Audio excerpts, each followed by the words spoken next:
Hello बच्चों, मैं अभय और आप देख रहे हैं अभय क्लासेस। इस वीडियो में हम बात करते हैं इंग्लिश में जेंडर। क्या जेंडर? GENDER gender. इसको हिंदी में क्या कहते हैं? लिंग कहते हैं, लिंग। ठीक है, जेंडर बताएंगे कितने प्रकार होते हैं, कहते किसे हैं। चलिए देखते हैं इस वीडियो के माध्यम से। तो जेंडर है शब्द लैटिन भाषा के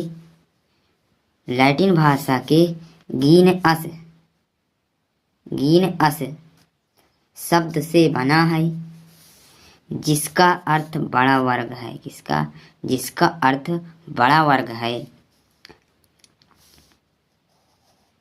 जेंडर से हमारा तात्पर्य है कि ऐसा नाउन्स जो स्त्री जाति या पुरुष जाति अथवा स्त्री तथा पुरुष तथा दोनों का बोध कराता है। क्या दोनों का बोध कराता है?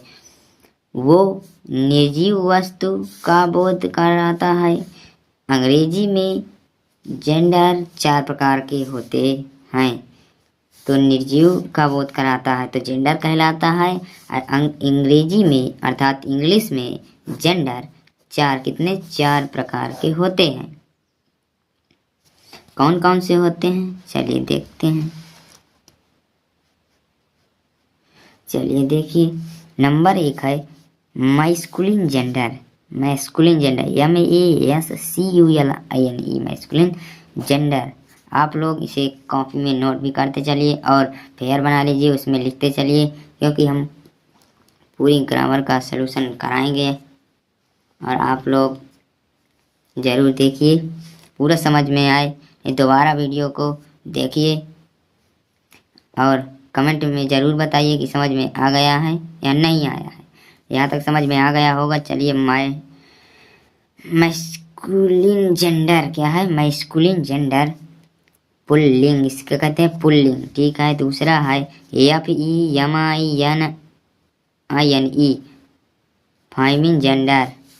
फेमिन जेंडर बोलते हैं स्त्रीलिंग। ठीक, तीसरा है कॉमन जेंडर उभय लिंग। ठीक, और चौथा है NUTER न्यूटर जेंडर नपुंसकलिंग। ठीक है, यहाँ तक समझ में आ गया होगा। चलिए अब देखते हैं। नंबर 1 है मैस्कुलिन जेंडर किसे कहते हैं? तो है मैस्कुलिन जेंडर पुरुषवाचक शब्द मास्कुलिन जेंडर कहलाते हैं। क्या कहलाते हैं? कि जो पुरुषवाचक शब्द होते हैं जैसे बॉय, डॉग, हॉर्स, ये होते हैं, वो क्या कहलाते हैं? मैस्कुलिन जेंडर कहलाते हैं। जैसे boy, dog, horse, father, shop. ठीक, इनसे पुरुष जाति का बोध होता है। क्या होता है? इनसे पुरुष जाति का बोध होता है। चलिए दूसरा नंबर है फेमिन जेंडर। क्या है? फेमिन जेंडर स्त्रीलिंग कह रहा है, जिन शब्दों से नारी जाति का बोध होता है फेमिन जेंडर कहलाता है। नारी जाति का बोध होता है, फेमिन जेंडर कहलाता है। जैसे गर्ल, जैसे यहाँ पर दिया, जैसे गर्ल, वुमेन माने औरत, बिच माने कुतिया, मेयर माने घोड़ी, मदर माने माता और डॉटर माने पुत्री। ठीक, ये हो गई इसके उदाहरण। यहाँ तक समझ में आ गया हो। चैनल में नए हो तो चैनल को सब्सक्राइब कर लें। ठीक है मेरे प्यारे बच्चों, अगला है, जरा ध्यान से देखो, अगला क्या है जल्दी बताओ।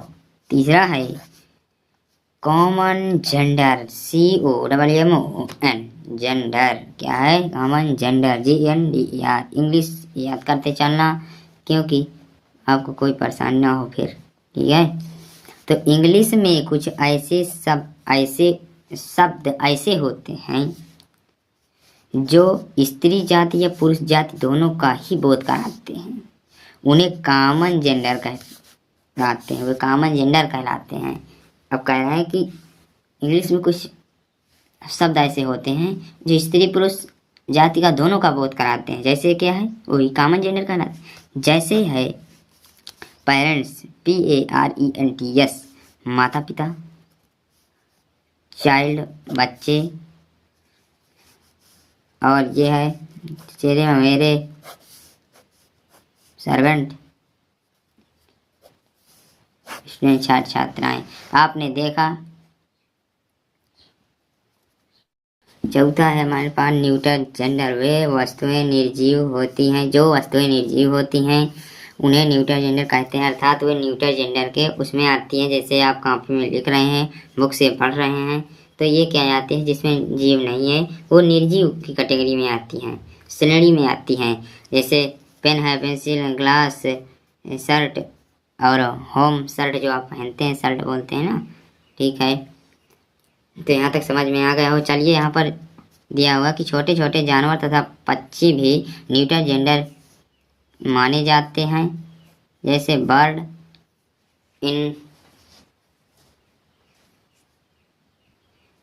इंसेक्ट माने कीड़े मकोड़े, और एंट माने चींटी, रैट माने चूहा आदि। आई होप आपको समझ में आ गया होगा। चैनल को सब्सक्राइब और लाइक करना ना भूलें।